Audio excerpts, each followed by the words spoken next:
Mereka berpuasa kepada Allah betul-betul dia menjaga puasanya supaya tidak batal, menjaga puasanya supaya tidak hilang pahalanya. Bapak Ibu yang dimuliakan Allah, kalau kita betul-betul berpuasa seperti mereka dahulu, apa janji Allah? Di akhir Ramadan, insya Allah kita akan mendapatkan derajat takwa. Oh, mau derajat takwa itu? Takwa itu Bapak Ibu merasa dirinya selalu diawasi oleh Allah, rasa takutnya berbuat maksiat.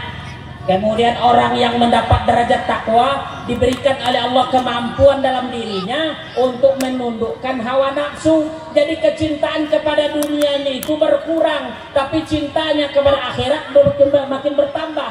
Inilah takwa yang kuat Bapak Ibu. Bapak Ibu yang dimuliakan Allah. Jadi ada beberapa hal yang mesti kita lakukan dalam bulan suci Ramadan supaya kita mendapatkan derajat takwa di akhir Ramadan. Sebelum itu kita perbaiki lagi anak-anak kita. Yuk. Siapa anak soleh rajin ngaji? Saya. Yuk semangat lagi nak. Siapa anak soleh rajin ngaji? Saya. Siapa anak soleh rajin ngaji? Siapa anak soleh dan sungguhlah begitu. Siapa anak salah rajin nangis. Wah, ini udah mantap nih konsentrasinya. Nah, dengarkan baik. Habis ini ada kuis nanti. Ceramah kita nggak panjang-panjang nah. Kita sesuaikan dengan ustadznya. Karena ustadznya pendek, ceramahnya pendek. Nah, Bapak Ibu, beberapa perangkat Ramadan yang mesti kita perhatikan supaya di akhir Ramadan kita mendapatkan derajat takwa. Yang pertama, catat. Jangan catatnya yang ditulis ya. Yang pertama, senang hati dengan datangnya Ramadan. Apa Bu? Senang hati dengan datangnya Ramadan. Senang hati dengan datang Pepatah Arab mengatakan Bapak Ibu, man fariha bidukhuli Ramadan haramallahu jasaduhu alan nar. Siapa yang bergembira hatinya, siapa yang senang hatinya, siapa yang bangga dia dengan datangnya bulan suci Ramadan, haramallah, diharapkan oleh Allah, jasaduhu, badannya dimakan oleh api neraka. Baru bergembira Bapak Ibu. Sudah tak sanggup api neraka memakan tubuh kita dengan izin Allah. Ibu senang tak hati dengan datang Ramadan? Senang dah. Bapak kita senang. Senang Ustaz. Tapi ada kawan saya yang tak senang katanya. Itu bukan kawan saya di sini. Apa katanya? Aduh Ustaz, datang pula Ramadan. Kenapa emangnya? Tak bisa makan siang lagi Pak Ustaz. Yang lain bilang datang pula Ramadan Ustaz. Oh, tak bisa begelut siang hari itu. Nah ini parah. Malam hari kan bisa saya bilang. Malam lain pula ceritanya Ustaz. Malam siangnya. Bapak Ibu yang dimuliakan Allah. Nah, perangkat yang pertama sebagai umat muslim, datangnya Ramadan kita mesti senang dan bahagia. Kenapa senang dan bahagia Pak Ustaz? Kita di orang banyak dosa Bapak Ibu. Belum lagi dosa tangan, belum lagi dosa mata, dosa kaki, dosa hati. Yang setiap hari kita suka mempergunjingkan orang, yang setiap hari mulut kita komat kamin, hasad, hasut, sombong, dan kita kabur kepada Allah. Kita banyak dosa. Datang Ramadan, pintu untuk penghapus dosa itu terbuka. Maka seharusnya kita senang hati dengan datangnya Ramadan. Kita bisa kembali kepada fitrah di akhir Ramadan. Masya Allah Bapak Ibu. Yang kedua, cepat-cepat aja nih Pak Jiem. Udah tengoknya ada, sudah mulai ngantuk, makanya banyak makan. Kalau dia mulut kita ini Pak ngantuk kita Pak. Tak apa-apa makan lah Pak. Nanti sekalipun tak ada buat saya lagi nanti. Saya tengok yang di depan saya sudah habis lah Pak. Ibu-ibu Columbus ada?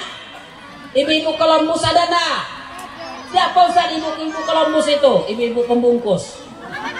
Tolong bungkuskan saya, kalau nak ada untuk saya lagi nanti ibu. Maaf Pak, itu intermezzo aja Pak.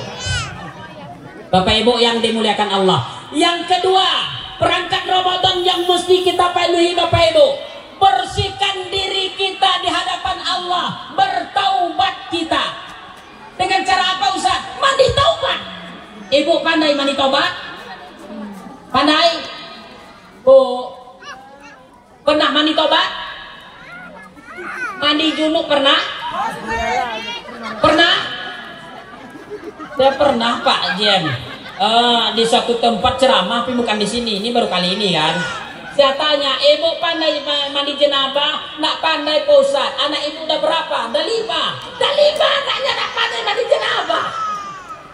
Jadi habis, mohon maaf, habis bertengkar kita malam hari nggak ada mandinya.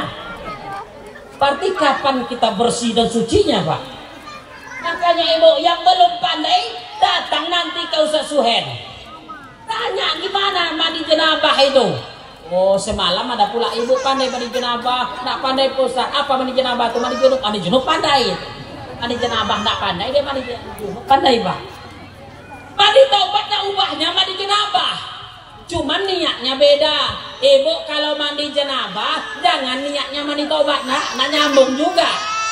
Kalau ibu mandi taubat jangan niatnya mandi jenabah. Mandi jenabah niatnya mandi jenabah, mandi taubat niatnya mandi taubat. Ya, teorinya nggak jauh beda dengan mandi jenabah. Basah seluruh tubuh kita ini dengan air Bapak Ibu.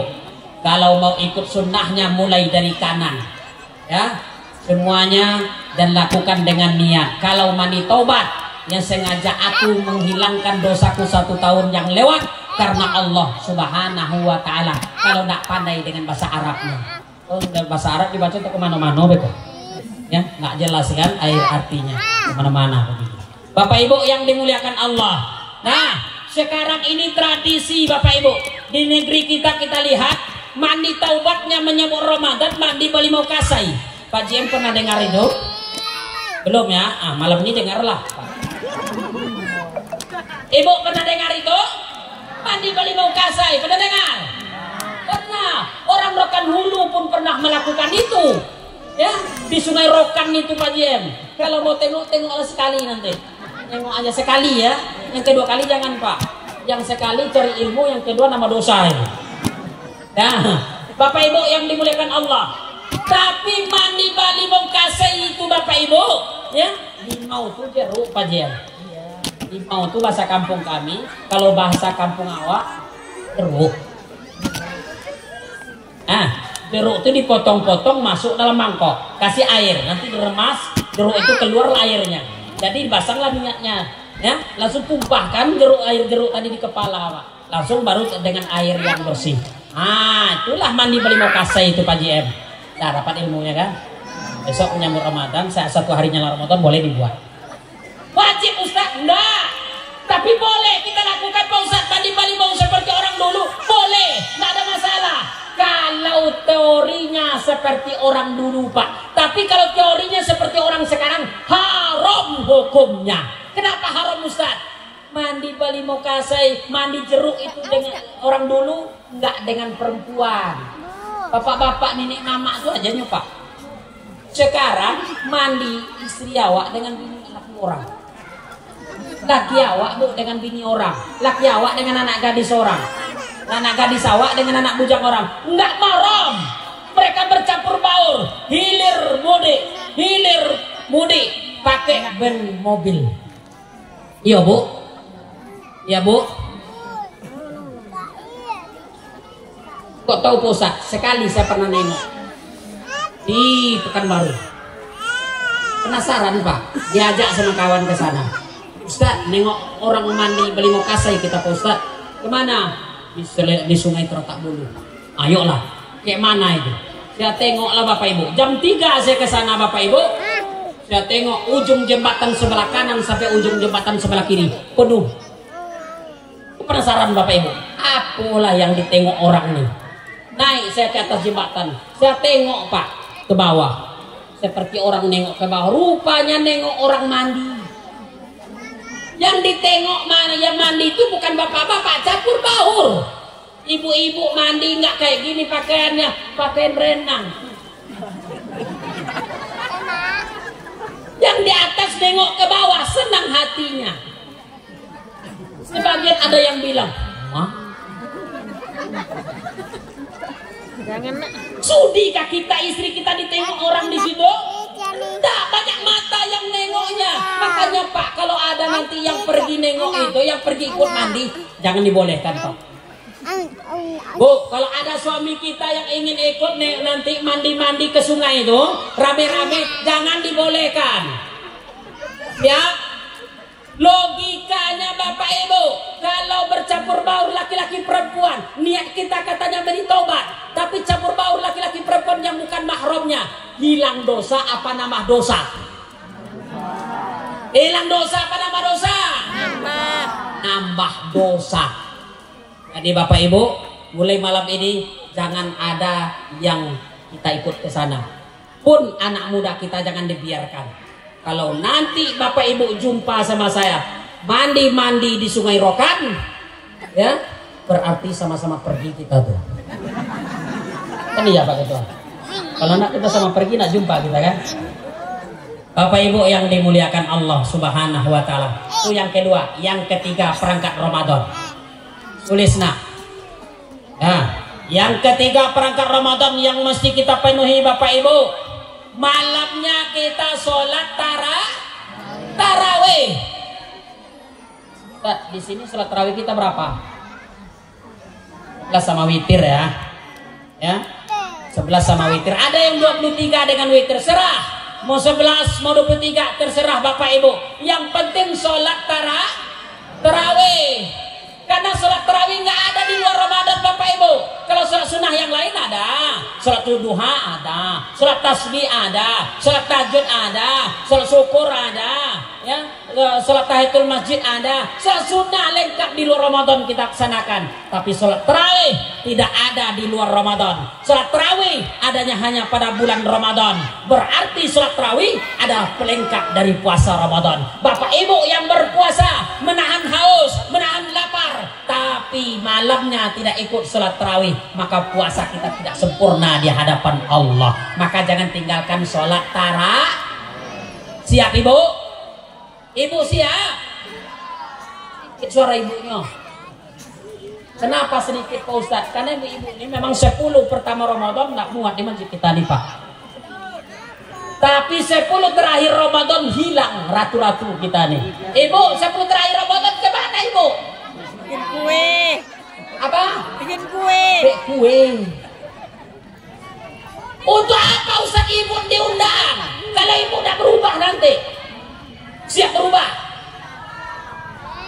Mulai malam ini, kalau kan tinggal sholat tarawih, Ibu jangan buat kue. Ustaz, ya. Kalau nak buat kue, kami Ustaz datang tamu ke rumah kami, nanti apa yang kami suguhkan? Kue. Apa? Ibu, kalau kan tinggal sholat tarawih, mulai malam ini jangan bikin kue. Jadi apa yang kami suguhkan Pak Ustaz? Kue. Anissa, bukan Hanis. Ibu butuhnya kue apa? Si Hanis. Kue kacang, putri salju, kue bawang, kue sopi, kue loyang, kue ye. Berapa kilo Ibu butuh? 3 kilo, 5 kilo, 10 kilo? Bisa telepon Ustaz Ibu. Kenapa Ustaz Supri yang ditelepon? Karena istri saya bikin kue kerjanya di bulan Ramadan. Dipromosi Ustaz. Itu namanya suami-suami sayang istri Bu. Kita harus lawan sinetron yang di televisi itu. Ya, sinetron sekarang yang kita tengok tuh menyakitkan hati bapak-bapak itu. Saya sakit hati kali nengoknya. Suami-suami takut istri katanya. Kalau nggak mahal beli TV itu saya hantam itu Pak. Tapi nanti kita tinju TV itu rusak dia, duit awak pula juga dia beli jo. Ya kan? Tukar aja siarannya. Jadi di TV itu siarannya suami-suami takut istri, rubah suami-suami sayang istri. Bapak Ibu, tapi kalau ke sini nanti ongkirnya besar ongkirnya tuh, mungkin 2 kali lipat dari harganya. Bapak Ibu yang dimuliakan Allah, silakan buat kue, tapi jangan tinggal sholat tarawih. Siap Ibu? Siap? Kalau Pak, besok Pak kalau tinggal sholat tadi gara-gara kue Pak, telepon Ustaz Supri. Ya, kita ceramahin sekali lagi besok. Yang keempat, perangkat Ramadan yang keempat, selesai sholat tarawih. Bapak Ibu, selesai sholat tarawih jangan seperti orang sekarang, seperti orang dulu. Kata Allah, apa itu seperti orang dulu? Ngumpul dulu dalam masjid. Ngapain Ustaz? Tadarus Al-Qur'an. Sekarang assalamualaikum warahmatullah, assalamualaikum warahmatullah, ambil sajadah, pulang langsung ke rumah Pak, tidur, nonton TV, main handphone. Tadarus dulu, dah rugi kita Bapak Ibu. Bismillahirrahmanirrahim, alif lam mim. Berapa huruf? 3. Tak sampai 1 menit Ustaz Supri banyak membacanya Bapak Ibu. Sudah dapat kita 30 kebaikan. Itu semalas-malas orang baca Al-Quran itu pakai pimpinan. Ada yang malas dari itu lagi, ada. Bismillahirrahmanirrahim. Nun. Shadaqallahul azim. Itu paling malas tuh. Tapi walaupun dia malas, Pak, dan dapat 10 kebaikan. Apalagi yang kita baca 1 halaman, 1 juz, Masya Allah Bapak Ibu. Setiap hari, setiap waktu kita dihujani oleh Allah dengan kebaikan dan keberkahan berkat bacaan Al-Quran kita. Maka bacalah Al-Quran pada bulan Ramadan. Mudah-mudahan biasanya kita membaca Al-Quran di bulan Ramadan akan terbawa di bulan Ramadan, sehingga di luar Ramadan pun akan terbiasa kita membaca Al-Quran. Yang kelima, selesai baca Al-Quran, apalagi Ustaz, biasakan infak dan sodako. Tapi saya yakin Bapak Ibu, kita semua di sini, Bapak Ibu semuanya di sini, insya Allah orang-orang yang semangat dalam infak dan sodako. Apa buktinya? Malam ini terselenggara acara Isra Mi'raj. Terundang Ustaz Supri dari Pekanbaru yang belum sampai selama ini ke sini, sampai dia malam ini. Ini karena bantuan Bapak Ibu semua dan juga para panitia. Masya Allah. Yang keenam, pada 10 terakhir Ramadan Bapak Ibu, Rasulullah menggambarkan kepada kita bahwa Rasul itu jarang di rumah. Kenapa jarang di rumah Ustaz Rasul itu? Apakah dia tidak cinta dengan istrinya? Bukan. Dia mengurangi kecintaannya terhadap dunia, tapi dia memfokuskan dia untuk berdiam diri di masjid, bermunajat, memperkuat ibadahnya kepada Allah pada 10 terakhir Ramadan. Kenapa pada 10 terakhir Ramadan ditingkatkan kualitas ibadah? Karena para ulama kita mayoritas menyampaikan pada 10 terakhir Ramadan itulah turunnya Lailatul Qadri. Kejarlah itu Bapak Ibu, supaya kita mendapatkan kehidupan yang berkah dunia wal akhirah. Yang terakhir Bapak Ibu, mari kita tingkatkan kualitas ibadah puasa kita.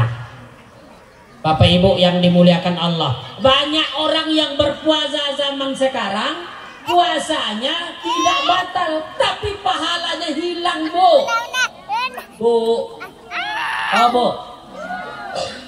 banyak orang berpuasa, puasanya memang tak batal, tapi pahalanya hilang. Kenapa pahalanya hilang Pak Ustaz? Sibuk dia tidur aja, kerjanya setiap hari Pak. Pagi habis sholat subuh tidur. Kapan dia bangun Ustaz? Nanti muazin di masjid mengumandangkan azan. Hayya 'alas shalah. Bangun dia. Wudu, sholat, habis sholat zuhur tidur lagi. Asyar, orang azan bangun, sholat dia. Untung dia sholat nih Bu. Ya? Habis sholat asar tidur lagi. Kapan dia bangun Ustaz? 15 menit menjelang berbuka. Kalau semacam itu kita berpuasa, kapan kita menahan? Padahal puasa itu menahan diri dari hal-hal yang dapat membatalkan puasa kita, dari terbit fajar hingga terbenam matahari dengan syarat dan rukun tertentu. Kalau semacam itu Bapak Ibu tidur setiap waktu itu, kapan kita menahan? Berarti keluar daripada apa yang dikatakan berpuasa. Puasanya nggak batal, tapi hilang pahalanya. Kemudian ada lagi Pak, jemaah kami di Pekanbaru, ya, ibu nih karena merasakan panasnya Ramadan, dia ambil es batu Pak, 10 biji yang sebesar paha saya nih. dia masukkan ke dalam bak mandi. Setelah mencair Pak, baru masuk dia ke dalam bak mandi itu, bergelung dia situ. Sampai kedinginan menggigil, keluar dia dari situ. Bagaimana merasakan hausnya lagi?